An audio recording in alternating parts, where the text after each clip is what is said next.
Hi, today I'm going to talk about cutting skills. There's no age determination about when a child should be cutting anyway, but by the time they get to school they should be able to cut quite adeptly. And so don't be afraid to introduce your toddler to a scissors at an early age. The more that they practice, the more they get familiar with the scissors, the easier it will be for them. Best thing for them, firstly, have some rules for yourself. Never leave a scissors lying around. Never leave a child unattended with the scissors, and never leave anything lying around that you know you don't want to cut. And then teach the children rules as well. Basic rules. Scissors always stays on a table. Never walk around with the scissors. Put it down when you walk around with it. Never cut hair, body parts, or anybody else. And then my general rule is you are only allowed to cut what I've put on the table. And kids generally follow that rule quite easily in the school. So talking about scissors, introducing a toddler to scissors, the best is using the little plastic Play-Doh scissors, which can't really hurt them, although you've still got to watch them. There's cute little scissors that have got patterns on them, and then you've got, in some stationery shops you can buy scissors that have got a little mechanism, that spring mechanism that helps them to open. That's quite a nice one. These are the ones that they generally use at school. And then of course if you've got a left-handed child, you have to buy them left-handed scissors. A left-handed child cannot cut with the right-handed scissors. There is a difference with scissors. Before a child is able to cut, they actually need to have a whole lot of skills developed. Although they can develop them as they're learning how to cut. One of the biggest things is that when they start to cut with one hand, this open thumb web space needs to happen. In other words, be able to lift the thumb and create this movement is quite difficult. They need to be able to be coordinated, bilaterally coordinated. They're holding paper, cutting. They need to have shoulder strength. They need to have hand muscle strength. They need to have dexterity. They can't cut clumsily. So many skills, which is all developed through play and those fine motor skills that we do all of the time. And also visual. They need to be able to eye-hand coordination. A child does not need to know their hand dominance before they start cutting. So if you don't know whether they're right or left, let them choose whichever hand that they want to cut with. And then as they develop the strength in their hand, that will determine which hand that they're going to cut with. And then it's important to let them cut with just one hand at a time. If they do swap, it doesn't necessarily mean that they're ambidextrous or they're confused. It means that their hand is just tiring and they're swapping over, and possibly then you need to do more exercises to develop those fine motor skills. So for a little toddler, they're going to start with two hands. They pick up the scissors like this and they start to cut like this.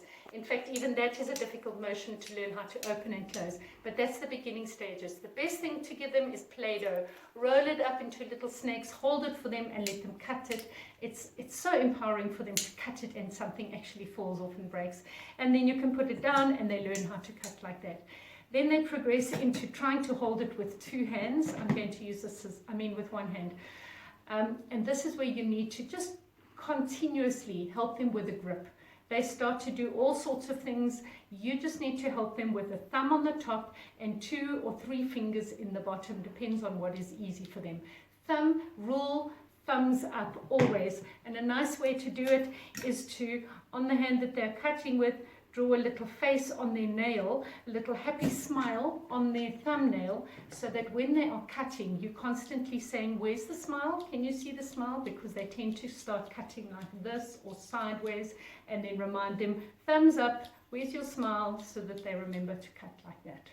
And then they progress from 2 hands to 1 hand, and they don't know how to do it, so you've got to continuously remind them. And then they start with just random snipping, which is awesome because it's developing that little hand skill. So even if they're just doing this all the time, that's great. Give them a magazine, let them cut it up completely and utterly. It's wonderful for them. That is how they're going to start. It doesn't matter how they're doing it, it's creating this. And then I want to teach you a little trick that I have used over the many, many years of teaching how to teach a toddler, is that you tell them this is the crocodile. This is a crocodile and you are the boss of the crocodile. You control the crocodile. Crocodile has to listen to you. That's so wonderful. They love that. And then they have to learn how to teach the crocodile to eat. The crocodile is very hungry. Help him to open his mouth wide. Open it and shut it. Let him take a big bite. Hum, hum, hum. And that is a good way to practice it. Just open the crocodile's mouth, open, shut it, open, shut it. Give a little cut, cut, cut. Because as they are learning how to cut, they start cut forward. They start to push rather than open and close. So you want to get that open, close going. And so sing the song, open, shut it, give a little cut, cut, cut. And then crocodile can never cut while he's sleeping on his side. He's got to stand up so that he can eat. So never cut this way. Cutting has always got to be elbow down and forward, going forward. Elbow down and going forward. To teach them that is when they are cutting, and as they start to learn how to cut and they start to cut around and they start to turn it like this, remind them, oh, don't let crocodile eat your tummy, you're the boss of him. Bring it back, elbow down, gently push on their elbow, and they'll learn how to do this whenever they start that. Careful, don't let crocodile get you. And then it's all the little things. Don't let crocodile ever bite your hand. Don't touch him by his mouth, he's too dangerous. Don't let crocodile bite anybody else. Remember, you're the boss of the crocodile. And then once they're learning how to cut, you're going to encourage them to cut all the way across the page. And by doing that, crocodile wants to eat all of his food. Open, shut it, because they tend to stop over there and then they don't remember to open and push forward. Let them push, eat all the way, let him eat all the way to the end. Yay, he finished it all up. Good crocodile. And as they're learning how to cut, the best thing is to let them cut as much as they can. The rule being whatever is on the table or whatever you tell them to cut. And it doesn't have to be paper. Don't worry about them cutting out shapes or lines or pictures or anything else. Let them just practice that little movement, that hand movement, strengthen it. Straws are a great thing to cut because they shoot all over. And then, of course, the child needs to be able to be bilateral. Hold the paper or hold the straw and cut. And then a twig with leaf on them. Ask them to cut all of the leaves off. That's excellent. Go outside, sit in the sun, and tell them to cut the grass. It's also great. They can be busy for hours cutting the grass. Excellent for fine motor cutting skills. Polystyrene, which makes such a sound, and it's a great sound, and it's really very rewarding. Foam craft is also a lovely texture for them to cut. Give them a sponge and let them cut it. Of course, beware of them cutting their fingers. Boxes that you've got, magazines, give them magazines and let them just cut it all out. And then when we get to a little bit older and you want to start teaching them to cut on the line, and draw a line and let them cut on it. Remember, crocodile wants to eat all of his orange food. And stop. He can't go any further than that. Remember, cut and stop. And then you're going to turn the paper. This is another skill that they need to learn, is instead of turning their hand, they stop and they turn the paper. And then carry on. Come, crocodile, eat all of your food. Yay, he ate it all up.